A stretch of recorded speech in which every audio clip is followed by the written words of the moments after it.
हरित लवादाच्या निर्णयाने स्थानिकांवर अन्याय होणार असल्याने स्थानिकांची काय बाजू नगरसेवक प्रसाद सावंत यांनी मांडली आहे, तर काय म्हणतात प्रसाद सावंत पहा.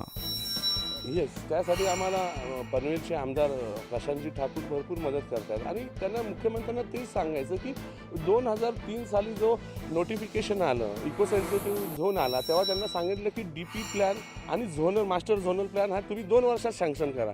साहेब, आज 2003 ते 2017 किती वर्ष झाली? 14. म्हणजे हा 14 वर्षाचा वनवास. अजूनपर्यंत DP प्लॅन नाही. आम्ही इथल्या लोकांनी ॲप्लिकेशन दिलं की बाबा आम्हाला घर बांधून द्या, आम्हाला परमिशन द्या. परमिशन भेटलं नाही.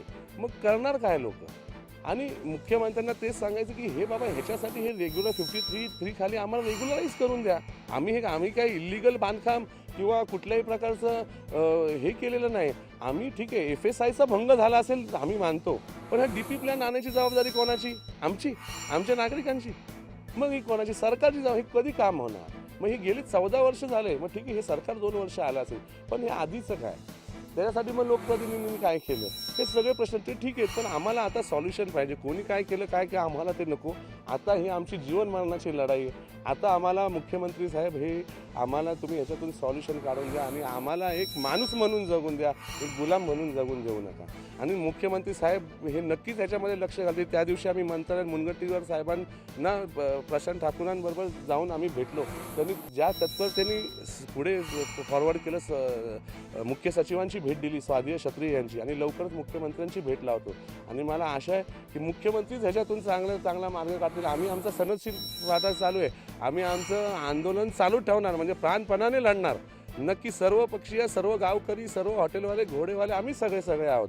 सगळे आम्ही लढणार आहोत. आणि माथेरान फक्त माथेरानची इकडे 4,000 वस्ती नाही, याच्या आजूबाजूचे लोक पण अफेक्टेड आहेत.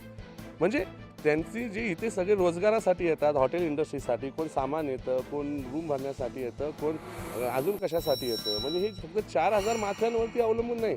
ही जवळजवळ 20 ते 25-30 हजार रुपये, म्हणजे इथे आजूबाजूची आदिवासी गावं आहेत, कर्जत, नेरळ, दामत, ह्या इकडची सगळी माणसं इथे येऊन हे करतात. आणि मग हे काही होण्याचं डेमोलिश झालं तर सगळं संपणार.